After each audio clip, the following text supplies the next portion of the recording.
ICU team keeps pushing for hospice for my mum on a ventilator with a tracheostomy, but she wants to live. That's what I'm going to talk to you about today. My name is Patrick Hutzel from intensivecarehotline.com with another quick tip for families in intensive care, because here we help families of critically ill patients in intensive care to make informed decisions, have peace of mind, control power and influence quickly, even if you're not a doctor or a nurse in intensive care. So today's topic is ICU. The ICU team keeps pushing hospice for my mum on a ventilator with a tracheostomy, but she wants to live. Help. So I have an email from Eva who says, "Hi Patrick, the ICU doctors keep pushing hospice care for my mum on a ventilator with tracheostomy, even with improvement. She has end-stage kidney failure and needs dialysis, but I need help because she wants to live." So let's look at this. Let me ask you this to begin with. Is your loved one in ICU with a tracheostomy and on a ventilator?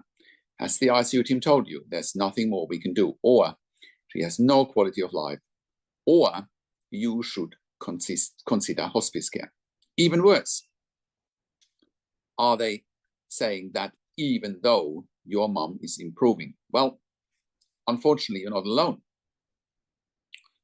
We get calls every day from families in your situation who are being pressured into end-of-life decisions, not because it's what's best for the patient, but because it's what's best for the hospital. Let me repeat that. Many ICUs push hospice not because the patient is dying, but because they want the ICU bed back. Now, let me tell you what's really going on. Your mum has end-stage kidney failure. She's on a ventilator, has had a tracheostomy, and now she needs dialysis. And despite all of that, she's improving. And most importantly, she wants to live. Yet the ICU team is trying to override her will to live with a recommendation for a hospice. That's completely unacceptable. Now, here's what they don't tell you. Having a tracheostomy and being ventilator dependent with dialysis needs doesn't mean the end. It means she needs time to be stabilized, time to adjust, and most likely time to be weaned off the ventilator, or if she can't be weaned, time to transition to long-term care at home with a tracheostomy, a ventilator, and dialysis support with intensive care at home. And you can find more information at intensivecareathome.com. Yes, and you heard me right. It can be done at home. It's absolutely possible to have someone live at home with a ventilator, tracheostomy, and dialysis with intensive care at home. Like I said, have a look at intensivecareathome.com, because we've helped many families in exactly your situation bring their loved ones home safely with 24/7 ICU level care with intensive care at home. Don't let the ICU sell you on a death sentence when life is possible, because here's the truth. Hospice means no ventilator, no dialysis, and no active treatment. It means they're withdrawing treatment. It's the end. So if your mom is alert, fighting, stable, or improving and wants to live, then hospice is highly inappropriate. You need advocacy, you need information, you need power, control, and influence, and we can help you exactly to get that.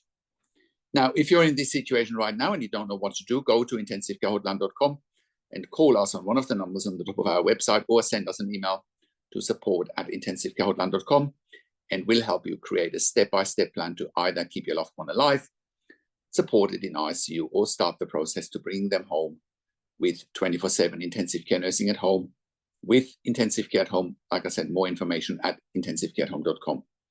So don't let ICU make decisions for your mom that she doesn't want. Take control, take action. We are here to help every step of the way. I have worked in critical care nursing for 25 years in 3 different countries, where I worked as a nurse manager for over 5 years in intensive care. And I've been consulting and advocating for families in intensive care since 2013 here at intensivecarehotline.com. And I can very, very, very confidently say that we have saved many lives with our consulting and advocacy because of our insights, and you can verify that on our testimonial section at intensivecarehotline.com, and you can verify it on our intensivecarehotline.com podcast section, where we have done client interviews.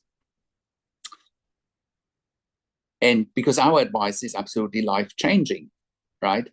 The biggest challenge for families in intensive care is simply that they don't know what they don't know. They don't know what to look for. They don't know what questions to ask. They don't know their rights, and they don't know how to manage doctors and nurses in intensive care. And that's why we help you to improve your life instantly, making sure you make informed decisions, have peace of mind, control, power, and influence, making sure your loved one gets best care and treatment always. And that's why you can join a growing number of members and clients that we have helped over the years, saving their loved ones' lives. And that's why I do one-on-one consulting and advocacy over the phone, Zoom, WhatsApp, whichever medium works best for you. And I talk to you and your families directly. I handhold you through this once-in-a-lifetime situation that you simply cannot afford to get wrong. And when I talk to families directly, I also talk to doctors and nurses directly, asking all the questions that you haven't even considered asking, but must be asked when you have a loved one critically ill in intensive care.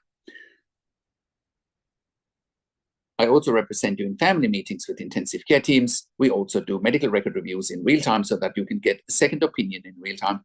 We also do medical record reviews after intensive care. So if in case you have unanswered questions, if you need closure, or if you are suspecting medical negligence.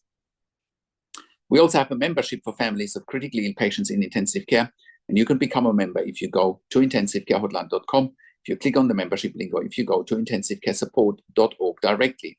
In the membership, you have access to me and my team 24 hours a day in a membership area and via email, and we answer all questions intensive care related. In the membership, you also have exclusive access to 21 ebooks and 21 videos that I've personally written and recorded. And all of that will help you to improve your life instantly, make informed decisions, have peace of mind, control, power, and influence, making sure your loved one gets best care and treatment always. And all of that you get at intensivecarehotline.com. Call us on one of the numbers on the top of our website, or simply send us an email to support@intensivecarehotline.com with your questions. And if you like my videos, subscribe to my YouTube channel for regular updates for families in intensive care. Click the like button, click the notification bell, share the video with your friends and families, and comment below what you want to see next, what questions and insights you have from this video. I also do a weekly YouTube live where I answer your questions live on a show, and you will get notification from the YouTube live if you are a subscriber to my YouTube channel, or if you are a subscriber to my intensivecarehotline.com email newsletter at intensivecarehotline.com. Thank you so much for watching. This is Patrick Hutzel from intensivecarehotline.com, and I will talk to you in a few days. Take care for now.